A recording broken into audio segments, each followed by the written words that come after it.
বাংলাদেশিদের জন্য স্বপ্নের দেশ যুক্তরাজ্য।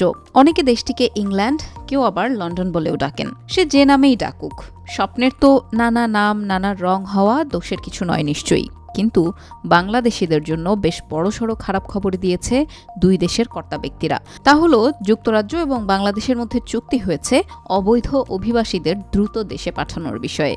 এতেই দেশটিতে থাকা প্রায় 11,000 বাংলাদেশি অবৈধ অভিবাসীর কপাল পুড়তে পারে।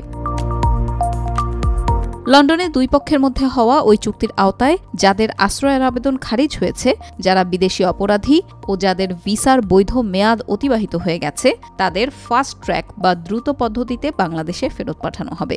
অবৈধ অভিবাসীদের বের করে দেওয়ার জন্য শক্ত প্রমাণ রয়েছে এমন ক্ষেত্রে বাধ্যতামূলক সাক্ষাৎকার ছাড়াই তাদের দেশে পাঠানোর প্রক্রিয়াকে সহজতর করবে চুক্তিটি। দ্য টেলিগ্রাফের এক প্রতিবেদনে বলা হয়, এই চুক্তির আওতায় কর্মী ভিসা বা ছাত্র ভিসা নিয়ে যুক্তরাজ্য গিয়ে রাজনৈতিক আশ্রয়ের আবেদন করে প্রত্যাখ্যাত হওয়া 10,000-এর বেশি বাংলাদেশিকে ফেরত পাঠানো হতে পারে। তাদের সঙ্গে অপরাধীসহ দেশটিতে অবৈধভাবে থাকা অভিবাসীদেরও ফেরত পাঠানো হবে। প্রতিবেদনে আরও বলা হয়, গত বছর প্রায় 11,000 বাংলাদেশি ছাত্র ভ্রমণ বা কাজের ভিসায় যুক্তরাজ্য এসে এখানে স্থায়ীভাবে বসবাসের জন্য আশ্রয়ের আবেদন করে। এসব আবেদনের 95%ই খারিজ করে দিয়েছে যুক্তরাজ্যের অভিবাসন কর্তৃপক্ষ। আবেদন খারিজ হওয়া আশ্রয় প্রার্থীদের এখন নতুন চুক্তির অধীনে বাংলাদেশে ফেরত পাঠানো হবে।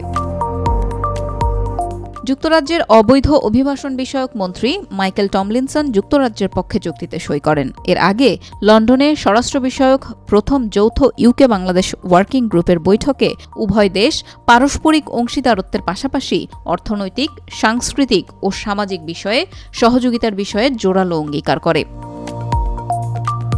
মাইকেল টমলিনসন বলেছেন, অবৈধ লোকজনের এখানে আসা ও থাকা ঠেকাতে তাদের পরিকল্পনার একটি গুরুত্বপূর্ণ অংশ অপসারণ ত্বরান্বিত করা। যুক্তরাজ্যের একটি মূল্যবান অংশীদার বাংলাদেশ। এটা একটা চমৎকার ব্যাপার যে এই বিষয়সহ অন্যান্য ইস্যুতে বাংলাদেশের সঙ্গে তারা সম্পর্ক জোরদার করছেন। দ্য টেলিগ্রাফ বলছে, ভিসার মাধ্যমে নির্দিষ্ট সময়ের জন্য অন্য দেশের মানুষকে যুক্তরাজ্যে থাকার অনুমতি দেয়, কিন্তু যুক্তরাজ্যে প্রবেশের পর কেউ আশ্রয়ের আবেদন করলে সেখানে তার অবস্থান অনির্দিষ্ট হয়ে যায়।